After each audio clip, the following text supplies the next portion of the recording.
Hello and welcome back. I am Geran Reaver and these are my fifth, I think, impressions of Return of the Obra Dinn. Last time I was basically told that I need to solve them all and then leave. So, I have quite a few to solve. I've only solved 18 out of 60. So, I'm going to go through and see what I can solve. Oh yeah, sorry, before I continue.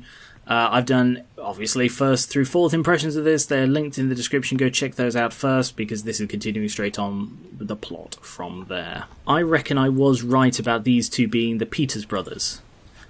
But the thing was, because I got the two Carpenters wrong, it didn't trigger these. So I'm going to find the two of them and put them as the right things. I still reckon Nathan is the one with no hair. I could still be wrong about that, but that's just how it seems to me. To recap a bit, I think I'm going to go through and tell the story as I know it. So, first of all, they left England, and there was some cargo that fell, killed one person and a stowaway. A few people were ill, and they killed a cow. Then the second mate killed someone who found him, he'd just killed someone, and they were looking at the artifact in the hold. Actually, I remember there was another body there, but that wasn't one I solved at the time, so whose body was it? Here. Who is this guy? Hello. Ah. Okay. So he was the one accused of it, so he was knocked out while he was having a look at the artifact. The guy accused was then executed. Aha. Okay. So, in the aftermath of the execution, that's when the second mate fled, taking the Formosans as prisoners, as hostages. Ah, so both of these, that was when they left. Edward Nichols, second mate. So, it's clear to me that the second mate found the artifact and decided that it was worth something. There's the box, they loaded it. They took the Formosans, who presumably knew something about it, and they made for the Canary Islands. I reckon all of these guys over here are top men, because he's a top man and they're all together, so I think I might be able to name this one. Of all the top men, he's most likely to be Persian, and if that's Samuel Peters, that I still reckon is Nathan Peters. And I'm reconsidering the Canary Islands thing as well. And if I've got the third, first, and second mates, that would suggest that this guy is the unknown officer, I guess? Oh, no, there is a fourth mate. Yeah, he's probably the fourth mate. Anyway, continuing the story. As the second mate fled with his captives and his treasure, they got attacked by spiky mermaids. Several people died, several others got pulled under, but the second mate captured a couple and knowing he wouldn't be able to make it on his own, turned around and went back to the Obra Dinn. He was then shot by the one Formosan he left on board. The mermaids were then brought on board and taken below deck, where there were a couple of casualties in the moving of them. The steward then disagreed with keeping the prisoners, the mermaids, tried to convince people to chuck them overboard, and looks like he hurt someone in a disagreement over it. Shortly after that, the spiders came aboard. They went below deck, making for the lazarette where the mermaids were being held, and both of them were killed. With the prisoners still on board, that is when the sea monster attacked, the Kraken, attacked, crushed a load of people, took out the cannons, and perhaps was eventually driven off by... Oh yes, so that's when the captain's wife died. This chapter will remain unknown until you leave the ship and return the book to me. Okay, and it was in the bargain that the captain went into the lazarette and spoke to the captives, presumably. In the aftermath of this, with the captain's wife dead, he began to despair, losing control of the entire ship.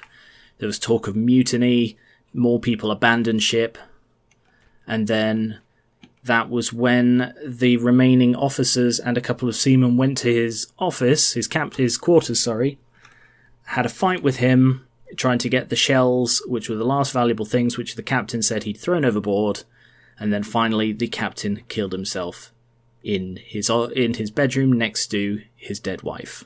And that is the story as far as I can tell.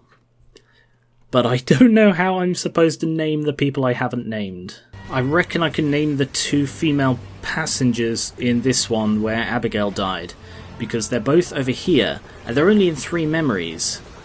But looking at these, she looks older, and she looks like she's protecting the younger one. And one of them is Miss something, and the other one isn't.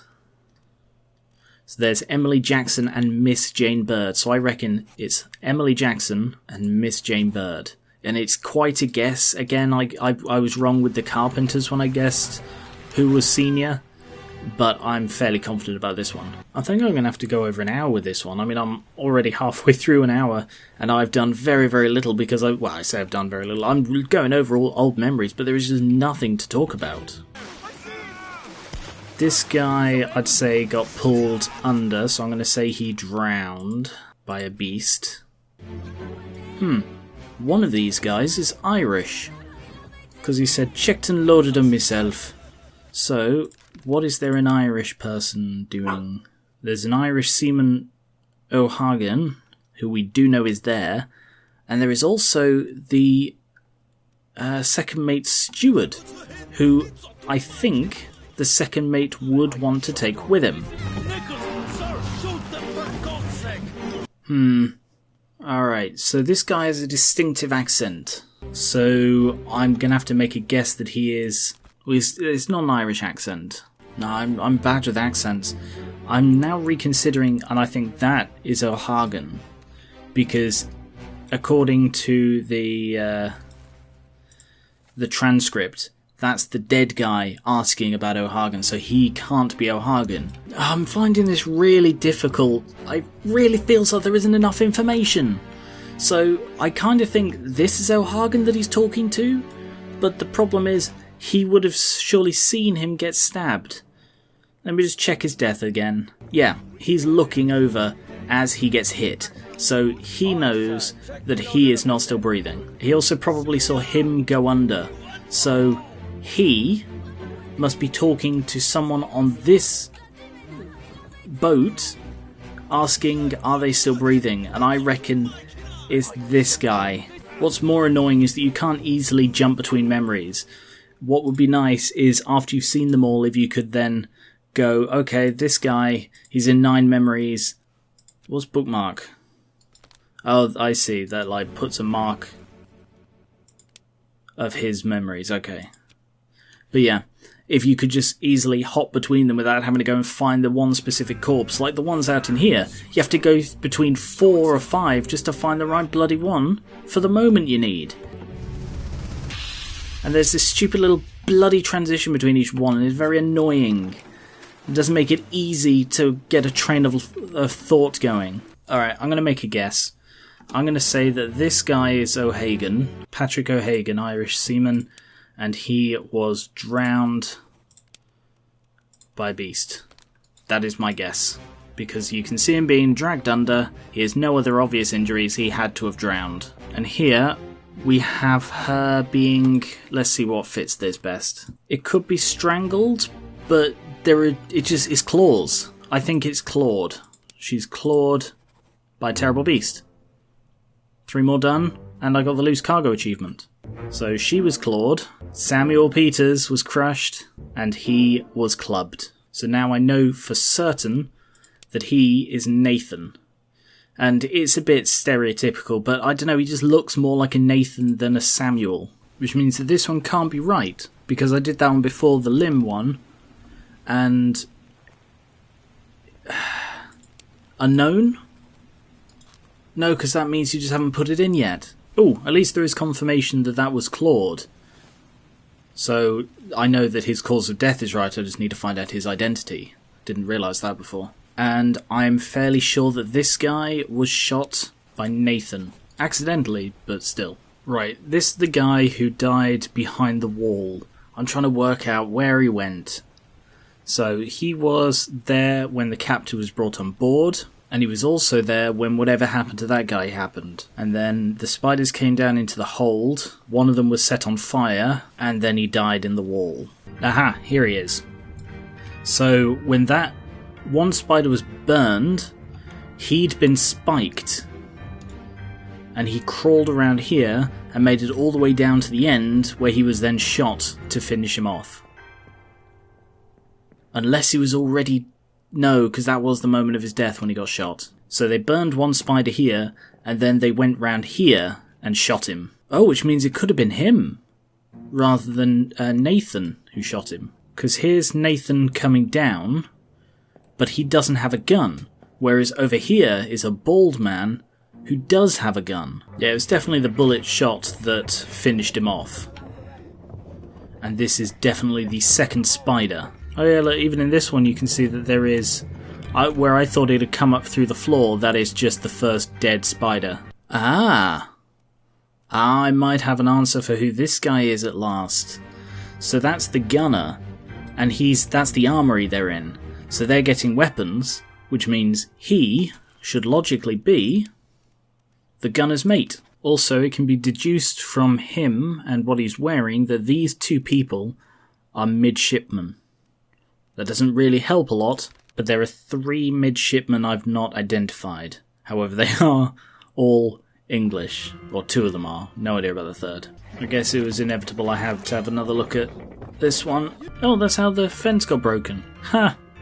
I completely missed this before. I am quite stuck. I've been going around for like 20 minutes, looking at memories, trying to piece together little clues, like someone said... a demon in what I think is Swedish, and there's only one Swedish person on board.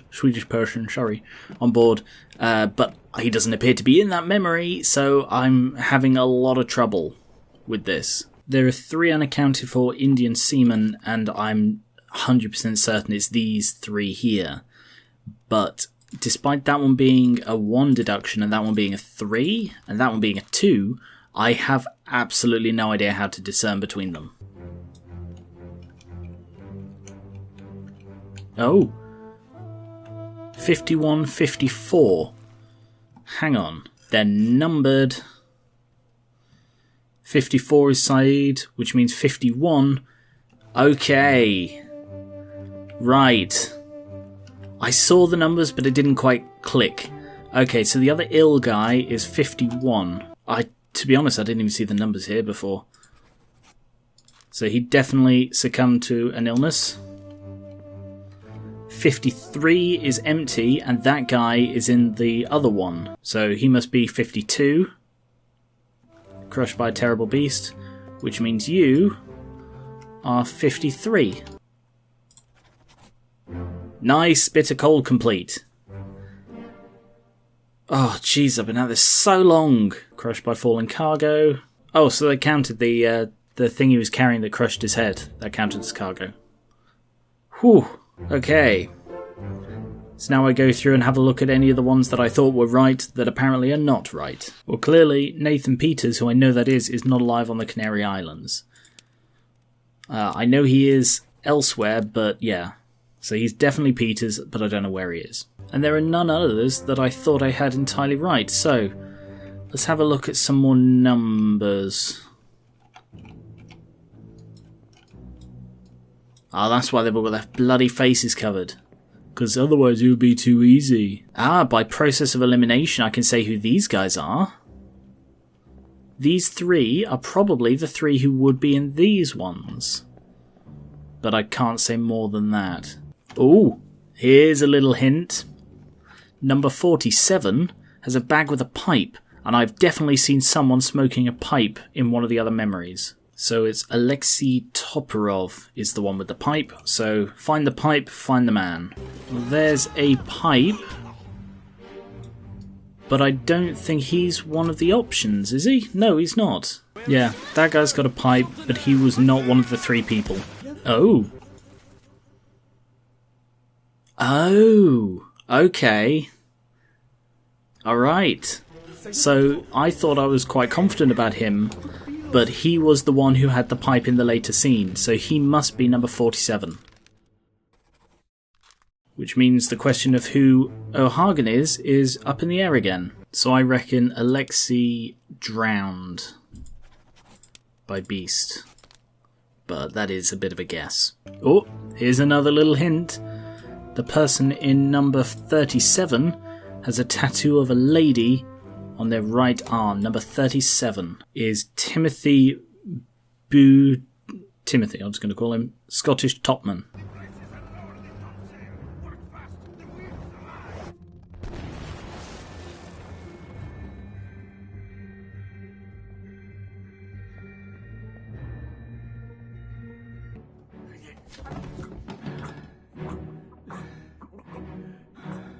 There we have the lady tattoo.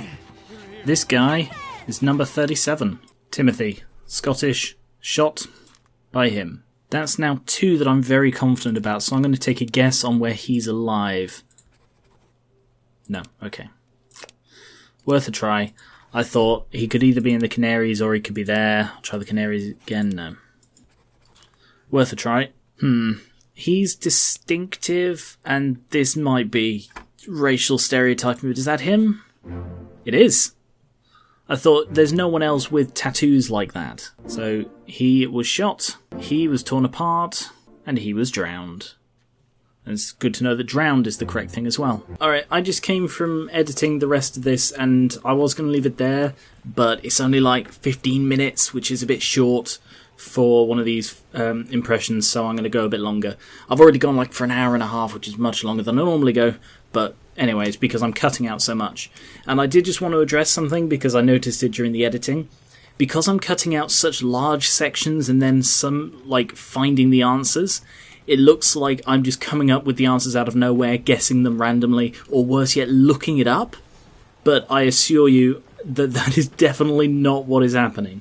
I have not looked anything up for this game whatsoever, and I don't intend to. If I can possibly avoid it. And if I do look it up, I will say so, okay? That's my promise to you.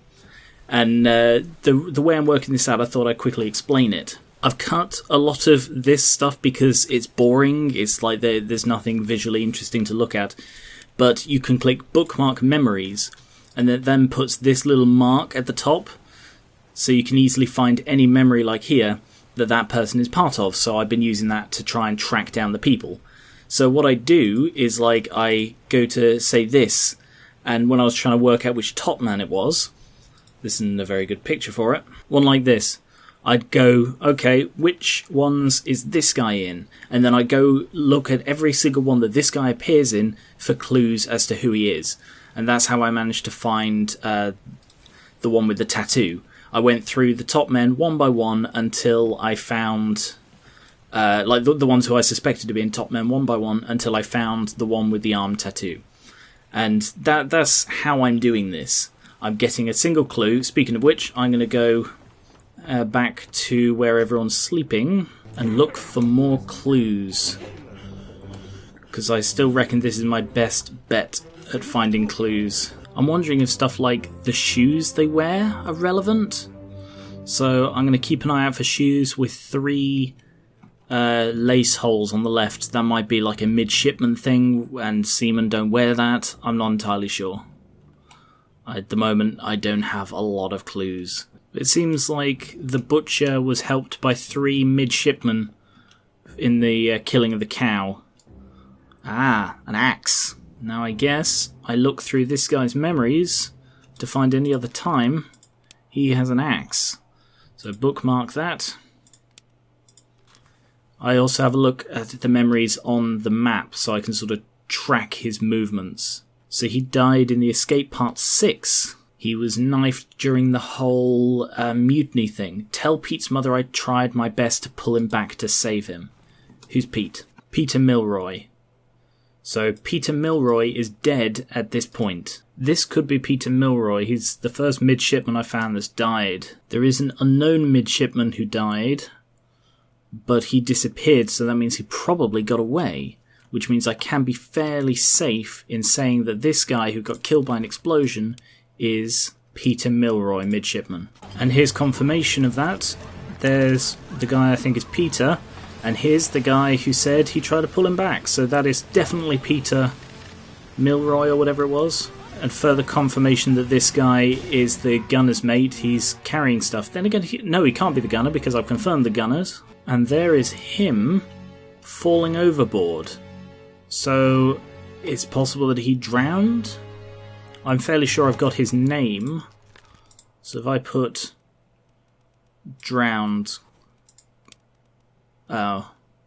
Drowned is an active thing. He can't accidentally drown. Fell overboard. There we are. Fell overboard to his death. Okay, I didn't realise fall overboard was an option. So that's a guess, but he's the only one, the only top man who I reckon looks Persian. My next one, I'm going to see if I can riddle out the escape. So, he, I reckon, is the bosun, and I've not found the bosun's mate yet. But it says in this, the squid's gone, your mate was torn apart. But the only person who I've seen torn apart is the guy who I've confirmed is a topman. So this guy said verdammt, which can be German for damned. So that backs up that he is the Austrian bosun. Well, expired. It turns out he's expired from old age, which I guarantee no one on this ship did. It is kind of cool that there are ones that appear not to be used, like I haven't seen anyone who I suspect of being poisoned or eaten. So it's nice that there are some ones here to throw you off. I think he was torn apart by a beast? Yeah, that was a bit of a guess. He was missing an arm, but blood loss was the cause of death, not being torn apart. That's a bit dodgy. Okay, Peter was blasted. Oh good, yeah, I saw him fall overboard and that was enough. And I'm now halfway through. So let's try and puzzle out the rest of this. He bled out in the company of this guy who I suspect to be the fourth mate and the gunner's mate. That's the first mate coming out of the first mate's cabin and an unknown midshipman coming up from below deck. Now the first mate is on the deck making for the people who are fleeing, abandoning ship, and the midshipman has heard something and is now listening carefully here without being seen. So what could he have heard in here? I reckon it's talk of mutiny, or at least just talk of the captain, because they were talking about him before, and that led to this moment. And mere seconds later, he is now fleeing from the gunner's mate who's trying to knife him, and he looks astonished. And this dialogue is presumably what was happening down here while all of that was going on up top. So he heard, we trade this, huh, who's there? The midshipman runs off shouting mutiny, gets chased, they struggle, and who's that? Oh, huh. Oh, I see, yes, he's already knifed the midshipman, and the fourth mate, who I think is the fourth mate, didn't want this to go any further and killed him. So, by John Davis, I think... I'm guessing he's the fourth mate because he's the only other one wearing a hat like that. So, I'm fairly sure that's the third mate. That's definitely the first and second. So, that has to be the fourth mate, John Davis. And then this guy was clubbed by Henry Brennan. It's the same guy with the beanie cap. Meaning he was stabbed by the gunner's mate. It's hard to tell which midshipman he is. There's an unknown, so I'm going to go with the one that isn't unknown. Alright, again, that was a guess, but I don't know what to make of the unknown ones. So he was knifed by the gunner's mate, who was shot by the fourth mate, who was clubbed by Brennan. That's nice and tidy. Okay, and now that should be enough. Thank you very much for watching. I'll be back with more soon. I think I'm really beginning to make headway making the little connections with this. So if you haven't already, check out the 1st through 4th impressions linked in the description. I will be playing more. And if you want to have your say on future first impressions, please consider pledging to my Patreon linked in the description. Thank you very much for watching, and I will catch you later.